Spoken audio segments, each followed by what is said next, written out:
Good Saturday morning, Looney Tunes fans. It is I, Trevor Thompson, the self-appointed Looney Tunes critic, and it's all the color is gone in my world. I feel like I need to hop a tornado to Oz.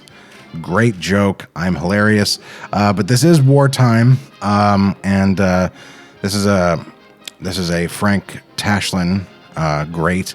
By the way, Looney Tunes fans, if you haven't taken the time to absorb how great Frank Tashlin is as a film director, do. And start with Will Success Destroy Rock Hudson, or whatever it was called. I just watched that movie the other day. Anyway, get the let out, move on, announce your guest, Mr. Thompson. Ladies and gentlemen, you know him, you love him, he's here. He's here. Get used to it. And do the job with junk. Come in your tin. Sewn in your... I forget the rest of the lyrics. But yeah, hello everyone. It's me, Eli Copperman. And Eli Copperman can't sing. Eli. Oh. Yeah, I cannot sing. But anyway, I might get a lot of shit for saying this, but I really enjoyed this cartoon, even though... Who would shit on you for that? Who would shit on you? Who would shit on you for that? I don't know. But yeah, even though it is a wartime cartoon, it's highly entertaining. I really love just the all-around energy, and that's something that you're talking about for Frank Tashlin and his craft as a filmmaker aspect to his films. That I love is his emphasis on speed. I don't think I've ever seen any classic cartoons that really put their emphasis on speed as the ones by Frank Tashlin. I would argue that Tex got really good at it at speed at MGM. But I mean, he's the master, so you know. Right. Can I just say right now that I had no idea what Schicklgruber was until I was 10. You didn't know what was?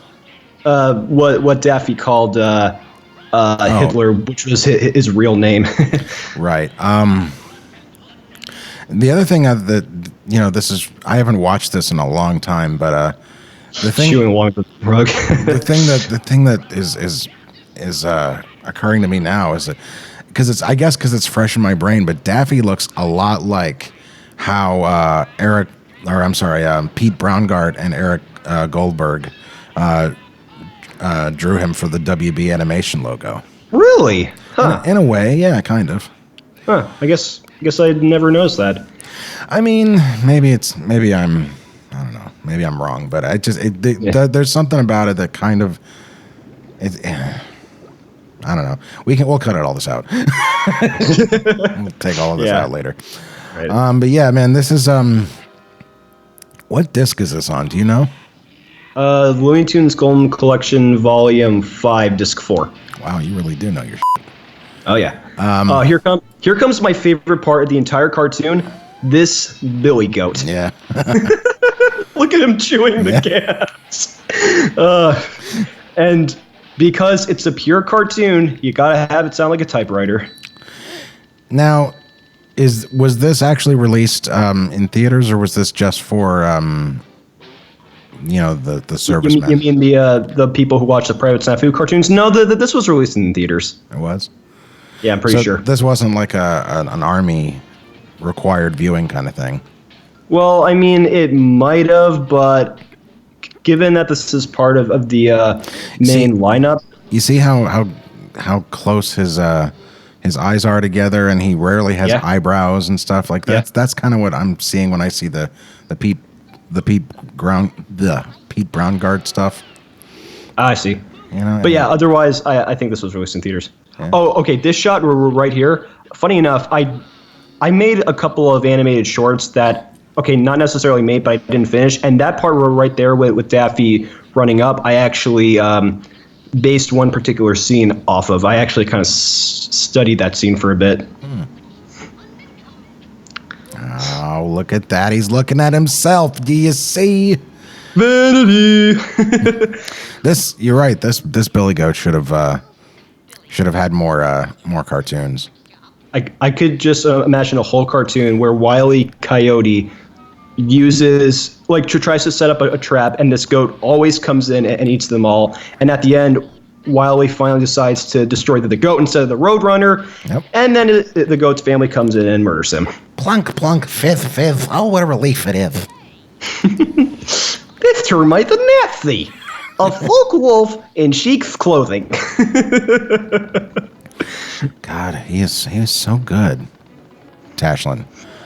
Oh yeah, those poses are brilliant. And that flat back there that he had, that was probably the beginning of him. He did, I don't know if you're aware of this, but he did a thing. The Scott art technique? Right, the Scott art technique, which stands for circles, what was that? I'm sorry, squares, circles, ovals, triangles, which is all he was doing. So, like, you know, I love that. Look at that smile. Do you think if, like, he stayed in cartoons, he could have been a great director at UPA? Because obviously their style was based a lot on very geometric and simplistic shapes. And honestly, had he went there, I think he would have nailed it on a silver platter. He would have, but I think what would have happened is he would have gotten frustrated by the limitations.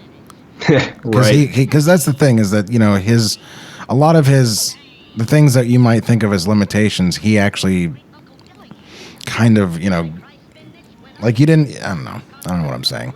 It's just, the reason he left animation is because it was too limiting for him, which is a weird thing to say. That is weird. And that doesn't upset me, but that it just makes me confused, because if you're an animator, you have just all of these unlimited possibilities. And with live action, you can definitely do that stuff, but you kind of have to work around more limitations. So by that logic, isn't that kind of like saying someone wants to switch to digital painting because it offers more techniques as opposed to traditional painting, which is limited, even though it doesn't really matter? I don't know.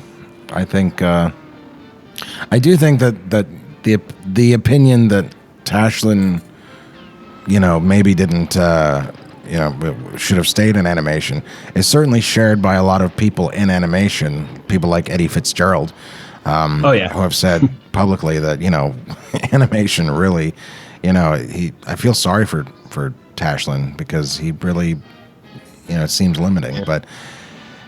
Then again, there's a lot of directors who started in animation that are now brilliant live action directors. Mike Judge is one of them. Oh, can I comment on this one scene? So I watched this cartoon on the public domain, and right after the Nazis finish their line, there's no outro at all. Really? It just cuts off. Well, we got to cut you guys off. We'll see you guys next week.